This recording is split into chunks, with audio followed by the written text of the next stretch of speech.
Okay, so we kick things off on this first operating round of the 3-point operating rounds. Yeah, that's wonderful. And our first two companies were the CP and the B&O. They both paid out full, just kind of improving their routes a little bit with the ooh tiles, actually. B&O improving significantly by hooking New York up. But you might wonder why the CP's paying out. Well, they can't make that much money, and 50% of it's going in the bank pool or in the treasury anyway. And they've got the Erie to bail them out, so they can kind of afford it. And the B&O, they're looking at being stuck on a 5 train eventually. So it's really just a question of cranking the money right now while they can. He doesn't think he's going to see more shares, but he may have the opportunity later in the game as his stock starts underperforming. But right now, it's sort of the darling of Wall Street. You see fairly conservative play. The B&M swallowing. They need a permanent train. Not sure how things are going to fall out. Kind of an unimaginative play there, but I couldn't think of anything exciting. Now we're on the Erie, who's followed immediately by the Penn, and this is where things get interesting. The Erie has a pile of money. They do not need to buy a train, but they're going to buy 2. Because I'm not willing to settle for, I just have a feeder that's going to die. What I'm going to do is I'm going to engineer the CP to have to buy the... no. That's the CP, not the Penn. Okay, so my goal here was to engineer to have the CP buy the second 6 train, thinking that they went one right after the other. Looking at the board, however, I think I can still do it. The Penn has a permanent train. I don't think it's buying a 6 train right now. The NYC can't buy the first 6 train. It's got 2 trains on it. The NYNH, maybe. I don't know. If it does, I'm not hurt too much here. So what I'm going to do is I'm going to spend enough money on the Erie to buy a 6 train. But first, before it destroys it, I'm going to spend the rest of the money to buy this 3 train off the CP. If things work out like I hope, there'll be a lot of money on the Canadian Pacific. I'll have to sell off some shares of Erie or whatever. Maybe Canadian Pacific may be a better choice. And I'll be able to have a permanent train on each of my 2 companies. If that doesn't work out, well, I'm not going to lay track for the Erie. I'm not going to hook the Erie up to anything right now. I don't want to do that. If somebody starts coming towards me, I want to keep my track laid to try and avoid them. So I'll take a slight hit in my income, perhaps, and growth with the Erie if the best of worlds comes true. But if it doesn't come true, I'm getting a little bit of safety off of that. So that's what I'm going to do. I'm going to move this one over, and then I'm going to buy the 6 train, which will kill all the 3s. Nah, the NYC has to buy a train then. Huh. Well, there's not much option. All right. And so after the Erie did its little motion, which gives a little bit more flexibility with the CP as far as I'm concerned, I still wanted to make that trade and get that cash over there. It brought the NYC to hand, and the NYC had just lost its 2 trains. It buys the 6 train for everything it had, everything this guy had. He had to pay about $450 out of pocket. That included a share of CP and a share of Penn, his 2 biggest stocks. He's definitely hammered. You can already say this guy's not going to win the game. Is he in last place? Well, I don't know. We could have another bankruptcy. We got a decent number of people without a train needing a big diesel. The CP, maybe. Of course, you can buy the Eries, but if somebody hooks the Eries up, what happens? And then we got the NYNH and the Boston and Maine, both kind of running for, hey, can I get to that diesel? If neither of them gets to it, this could go a long time before someone actually can break down and buy it. But the way I've seen 1830 games go, people will swallow in order to get to these trains, just to ensure that the other guy doesn't beat them to it. And the CP opens up with their de rigueur move. They pay $1 for a train from the Erie. They wish they'd actually less money on the Erie. Didn't realize what was going on, but they got their permanent train, and got to lay some track for them too. After the CPs dropped, the next couple companies, the B&O and the C&O, ran just for profits.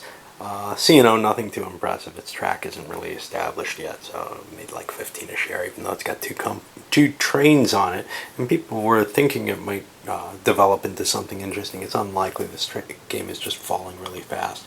The B&O, on the other hand, pulled in 40 a share, which may be the high water mark that we're going to see in this game. I've seen in the 50s easily, with either big diesel routes or big double train permanent routes.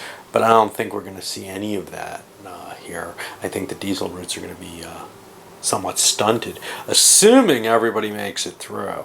There's a possibility that things could go to hell, especially with the Erie there. And we see that the NYNH barely wins out the race. The B&M didn't have quite enough for it. Buys the first of the diesels using the 4 train for the discount, so it's only $800. They had that fairly easily. I don't think they wanted to lay any track. This diesel does not help either of these companies very much. A diesel on the NYNH is basically saying I can run from Boston through here down to here. That's it. It's this tiny little run. Now, it's not all that tiny. 1, 2, 3, 4, 5, 6, 7, 8. It's a bigger run than any other train can do.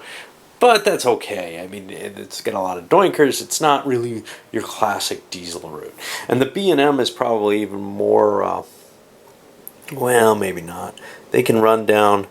They're a little bit richer down through there, as long as nobody dots the upper New York. That, of course, would close off a number of people's kind of rich territory there. Now, the B&M is going to have the money for the diesel. They've been swallowing a couple of times. It's not going to be pleasant, though. It's going to hit their holdings very, very hard. So, in a sense, the NYNH took a hit by swallowing twice in a row with his main stock performance. But now he's going to have a pretty solid position in the board. Like the NYC player, this guy not only took a couple of swallows, but he's going to take a big hit on his stock value. And that's kind of leaning us towards, well, who's left? This guy swallowed a few times. That's not helpful. This guy probably isn't in the lead, but he's he's in a decent enough position that people might want to give him a kick down by handing him the Erie. That might finish him off. So we're down to these couple here. And here, well, the B&O is clearly right now the more potent line. But how long will that last for?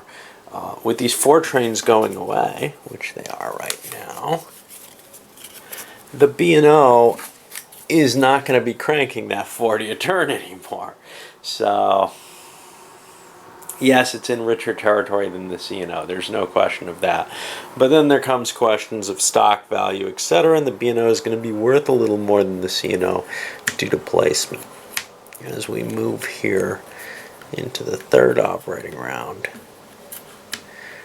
after I make certain that I didn't have a track lay that I wanted to make with the NYNH. NYNH has enough money that they could have done this, and they wanted to do it before they actually lay their track. So let's take a look at what they're going to be doing. They're going to be running this sucker. I just don't see any track lay that they want to make. If they lay track here, they'll be buying track that other people might want to use. And other random track just isn't going to help. There's nowhere they can break out, really. So they don't have a track lay. So now we go to the final operating round before this next stock round. The game's not near over. There's a lot of money in the bank unless somebody crashes the Erie. Now, the B&O player may want to do that because, frankly, his income relative to the C&O is going down. It was fantastic a moment ago. Now it's just going to decrease. But does he have the power to get in there? The C&O player is closer, perhaps, but has his own things to pad. Let's take a look at total stocks. 1, 2, 3, 4, 5, 6, 7, 8 certificates. 1, 2, 3, 7. It's not even clear who's in the lead right now because, well, he's got a more valuable certificate, but he's got an extra certificate on him. And if you look at the companies, he's cross-invested in those B&Os. That's not terrible. The CPs aren't going to be raking in money.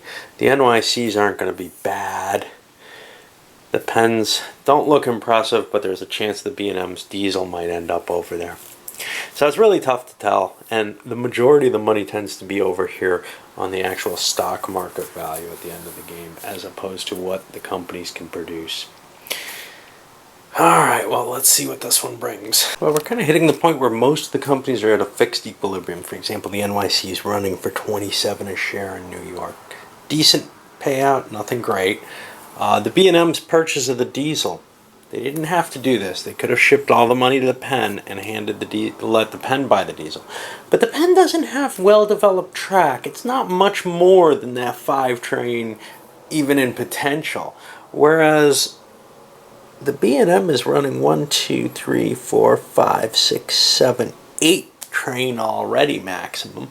So it seemed to me that it was better to do it that way. They had to pay a little bit of a price. They dumped the C&O in the toilet for that. Those are easily reobtained from the initial offering, so there's not really too much opportunity cost in that.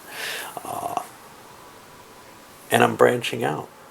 And honestly, the NYC might be considering helping them, but it doesn't really want to do that. It doesn't want to hinder them either because it's collecting a lot of money from all these shares in here. Now, those are probably going to go away because it's pulling in good money. We're on to the NYNH, and that'll be a fixed state train as well. We're pretty much set with everything except for the disposition of the Erie. And it looks like people like Boston and the B&O are interested. We actually upgraded this with the intention of going up. Interested in hooking the Erie up. The B&O certainly is. The B&M actually likely is trying to hook up the track that the Erie's on for its own value, but may not be terribly interested in actually connecting the Erie. Wow. Well, fishing that one out, the NYNH made a $33 a share, which is pretty good. The B&M is going to exceed that because the NYNH, well, maybe not right away. The NYNH runs through here. The B&M gets to continue this way, but it doesn't get to go down this far. But very shortly, the B&M has some expansion possibilities to make it very interesting. What does this all mean? This means the B&O is very interested in ending the game at this point. And maybe the C&O is too, because, and by ending the game I mean hooking the area, because